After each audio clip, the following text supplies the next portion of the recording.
I know a great deal about death.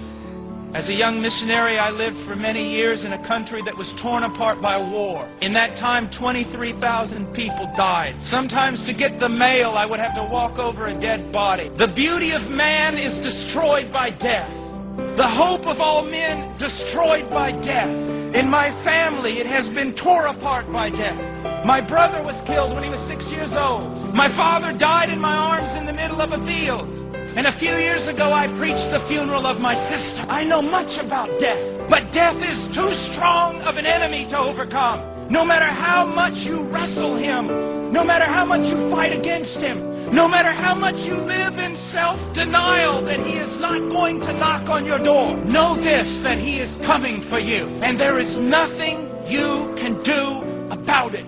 As David said, there is but a few steps between me and death. Within just a few years, some of you will be dead. Within 25 years, many more of you will be dead. And with 100 years, not only all of us will be dead, but we will be forgotten. All our hopes will be crushed. Every memory of whatever we have done will be erased. And of all creatures, we are most pitiful, because not only is death coming for us, we know it. You know it, and you know it. You do everything in your power to push it out of your thoughts. But he's coming for you, maybe even this evening. He's coming for your children, and there's nothing you can do. But there is one who has faced death head on. There is one, a mighty warrior, who went into death's stronghold and defeated him in his strongest place. There is one who has overcome man's greatest enemy. His name is Jesus Christ. And he bore the sins of the world. And he died upon a tree. And he paid for the very thing that is the cause of our death.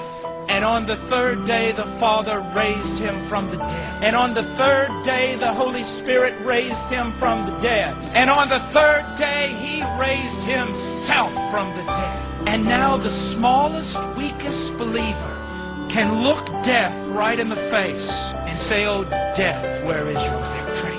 Grave, where is your sting? Sin, where is your power? You who have devoured nations, you will devour no more." You see, the gospel is good news, great news. God is crying out to you about it. Did not Paul the apostle himself say, "I am pleading with you, but it is though God is pleading with you through me"? Why will you live a life that has no meaning? Why will you live a life that literally is going to fall apart? Why will you allow yourself to be swallowed up by death?